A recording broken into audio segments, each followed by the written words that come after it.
The documentation had described it as a temporal cognition assessment, which was the kind of phrase that sounded like it meant something precise while actually meaning almost nothing at all. Marcus Hale had read it 3 times on the drive over, in the back of a car, whose driver answered questions about the destination with the pleasant, impenetrable patience of someone who had been specifically briefed on Marcus Hale's tendency to ask questions. He was a theoretical physicist.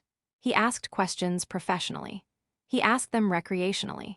He asked them in situations where other people had collectively decided that asking questions was not the done thing, which was most situations involving classified facilities and non-disclosure agreements, both of which had featured heavily in this particular Tuesday. The facility was built into the side of a research campus that Marcus recognized as existing in the official record and not recognizing as containing anything like this. The architecture of the outer buildings was institutional and forgettable. The interior, once they were through 3 separate security thresholds, was not. The materials were wrong, not in a way he could immediately name, but in the way that a physicist notices when something has been engineered to tolerances that exceed the tolerances he is used to encountering. The lighting had a quality that suggested a different solution to the problem of illumination. The air had been processed in a way that made the air in every other building he had been in feel approximate. There were 12 of them in the initial assembly room. He recognized 2 by name and reputation: a cognitive systems researcher from Helsinki and a philosopher of physics from Cape Town whose work on temporal decision theory Marcus had cited in 4 separate papers. The others he assessed quickly and filed away.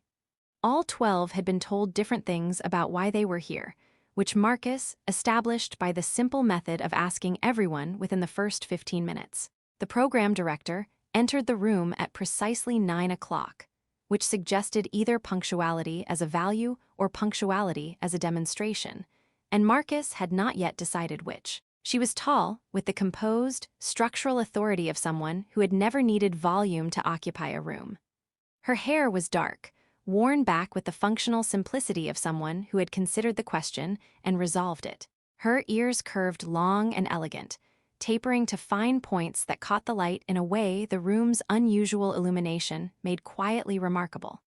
She looked at the 12 of them with an attention that was individual rather than collective, the specific quality of a person who actually sees the people in front of them rather than the group they constitute. "Welcome," she said. "My name is Saravain. I am the director of this program.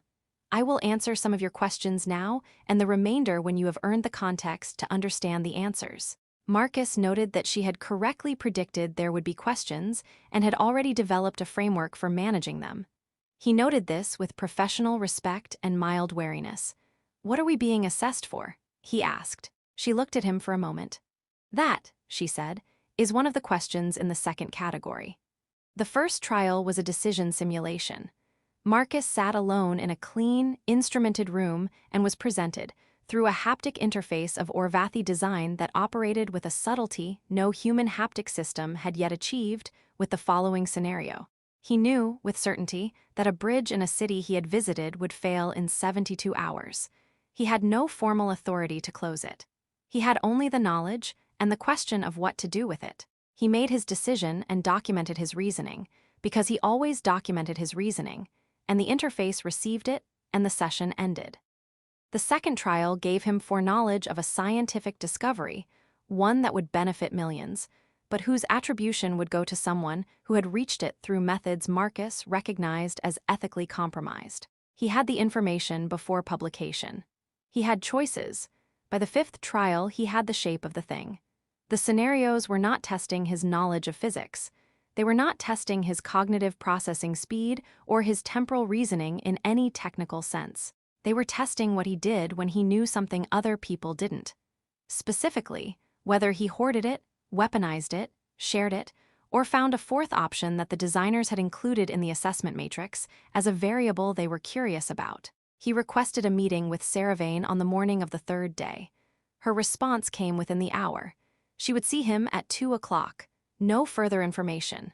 He noted again the absence of hesitation and found it, again, more significant than reassuring.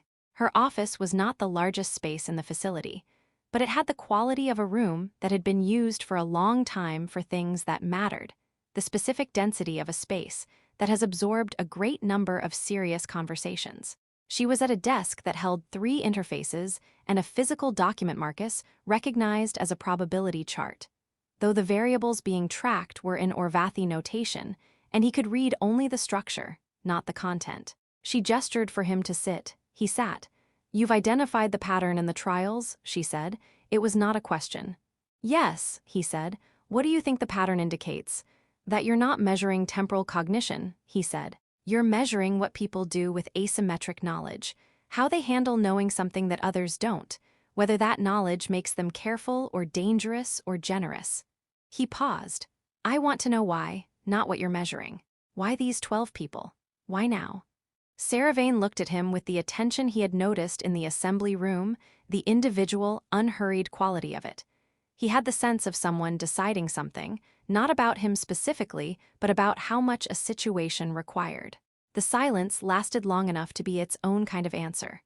43 years ago, she said, our long-range temporal modeling identified a convergence point, a termination event in the timeline currently inhabited by both our species. She said it with the particular steadiness of someone who has said a true and terrible thing enough times to have found a way to hold it while speaking.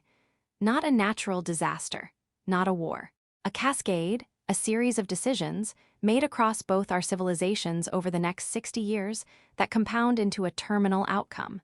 We have spent 43 years attempting to model an intervention. Marcus was very still. "The trials," she said, "are not an experiment. They are an audition.